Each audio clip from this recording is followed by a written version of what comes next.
Dans cette école qui forme des esthéticiennes, décrocher un stage en entreprise relève du challenge, alors que l'activité du secteur bien-être beauté est mise à mal par la crise sanitaire. Du coup, j'ai dû faire beaucoup de demandes parce qu'il y en a beaucoup qui n'acceptaient pas parce qu'ils étaient déjà trop nombreuses ou que c'était trop compliqué au niveau du protocole. Mais sinon, après, j'ai réussi à trouver une patronne qui a accepté de me prendre, même avec tout ce qui se passe. Le stage des élèves de seconde, prévu en décembre dernier, a lui été tout bonnement annulé. S'adapter est devenu la règle.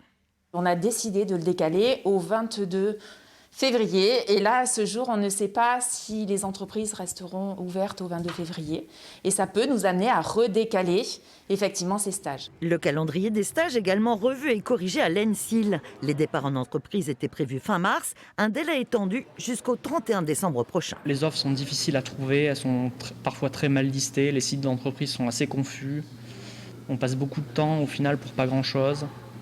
Les étudiants qui n'auraient pas fait de stage l'année dernière ou dont le stage a été annulé et qui n'en trouveraient pas cette année, c'est ce qui m'inquiète le plus. On sait très bien qu'il faut avoir une expérience professionnelle, une expérience en entreprise pour ensuite avoir une insertion professionnelle facilitée. À l'ENSIL, un tiers des étudiants de 5e année n'a pas trouvé de stage pour valider leur cursus.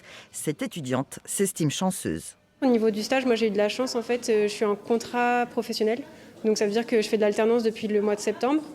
Donc j'ai eu cette chance-là de trouver rapidement ça fait office de stage en même temps. Donc c'est parfait. Ces deux établissements ont l'intention de s'appuyer sur leur réseau d'entreprises partenaires plus que jamais.